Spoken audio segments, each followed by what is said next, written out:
wet conditions, was a bit of a messy game, but the Swans seemed to just have a bit more run in that last quarter. Yeah, it did. They did.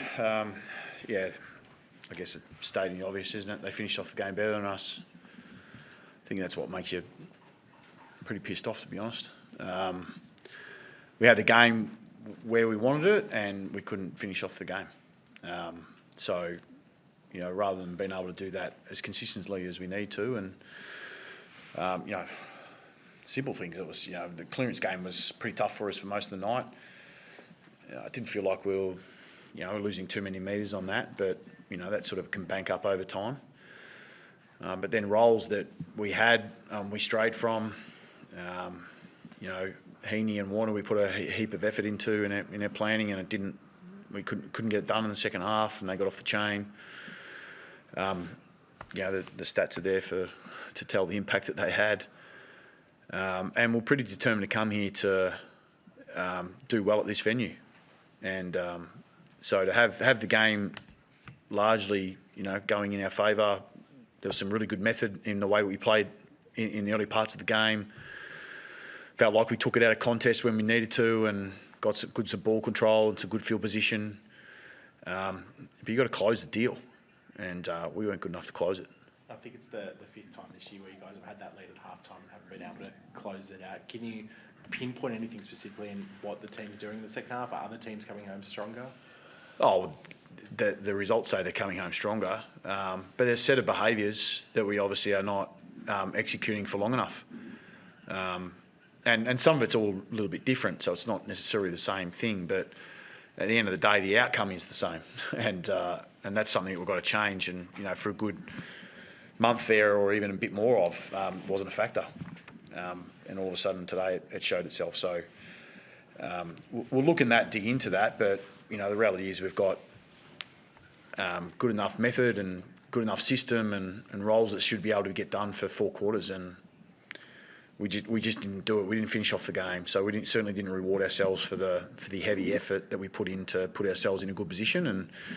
And if we're sort of asking us, I don't know what the margin was, 5-6 points at 3/4 time, something around there. Before the game, you'd say, "Well, we'll take that and let's go for it." And that was certainly the energy in the 3/4 time huddle, but certainly when we came out, there was one team that were able to finish off the work, and they stayed close enough on the scoreboard, and they got the job done. How much of it comes down to needing to make the most of when you do have the momentum, such as in the first term? I think it was 20 inside 50s, and you finished a goal in front at that stage. Yeah, and look, the first term's a little bit different to probably the others. We lost some genuine opportunities sort of in the second and third quarter. A team decides to sit back and you're just sort of re-entering. Sometimes it's just about patience. And it felt like we got still, we still got 4 or 5 shots on goal from those plays. So it wasn't like we weren't getting the shots on goal from it. But just obviously the key is that how do you finish?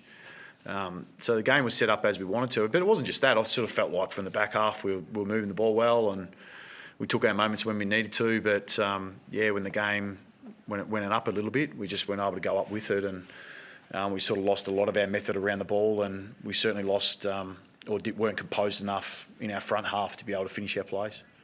It was low scoring for most part, and a bit of a slugfest in the third term in particular. Do you think that was down to the conditions in particular, or was it? Yeah, it was probably a bit of that, and it was just like that. I mean, you're watching the game; it's very much a rolling ball there at times. Certainly Sydney took an approach to be able to get the ball out of the area pretty quickly. They obviously valued the territory game quite a fair bit, so that sort of moved the spotlight around a little bit. And in those clinches, we were doing very well for a large part of it, but they sort of end up overwhelming us. And then just those little fumbles inside, not being able to secure the ball, couldn't get the ball to the outside. They just sort of started to take a bit of ascendancy in those plays, and it's probably what they generated their energy off. Do you have any concern over the turf? A lot of people slipping, even accounting for the rain, Not really. I mean, I haven't had a close enough look to scan the whole turf to know, but it looked in good enough condition to us. So, yeah. Do you guys take some damage out of that tonight? A couple of concussions, perhaps particularly the incident at the end with Marty and Boyd would have been disappointing from your point of view. Yeah, well, Sauce, obviously we lost Sauce there, which is obviously an important player to us. So his groin will be assessed during the week. and Boydie's obviously got concussion protocols now, so from that hit that was there, so he's not doing so well in there at the moment. So I'm sure they'll get looked at and get looked at very closely and should be treated accordingly. Yeah. Silvani's a concussion as well? No, he's a groin. It's a groin. Yeah. So he was assessed. Is that correct? For He will be HIA? assessed. Sorry, who? Boydie? Oh well. No, he's in concussion Silvani. protocols. So, yeah. So just clearly, Sauce got a groin. Yeah. And Boydie's got concussion protocols. Just that Jack did cop that. It seemed to cop a blow from. I think it was Justin McInerney in the second term, and then went to ground. But my understanding was he was assessed, but he was okay now. Okay. Yeah. Just on Isaac Heaney, obviously, as you said, he was one of those guys who kind of broke open the game late. What was the kind of plan to try and quell his influence in the last quarter? Oh, look, I mean, his damage is obviously done around midfield, but he also pushes forward. I mean, he had 7 shots on goal. Like it's, I'm probably lucky that he was inaccurate. So we got lots of looks. We had a few little mechanics without sort of disclosing too much to be able to make sure we managed that, but we just didn't manage it well enough between the two areas. So they're the little things within our game that we've just got to make sure that we tidy up. So you can make it all about one thing, but obviously it's a lot about the execution of how we do things and the roles we get assigned and the jobs we get done, and we have to see them through. And look, they're good players. They're very good players. That's for all to see, and that's probably stating the absolute obvious. But whatever we did, we certainly couldn't stop them. So you tip your hat to them, but I would have liked for us to be able to execute a little bit better than what we did. I know his first goal came from an out of the full decision, which clearly on the replays it wasn't out of the full, it bounced to the ground first. Well, there's only 2 people in the stadium that actually saw it not bounce. Is it something that There was only 2 people.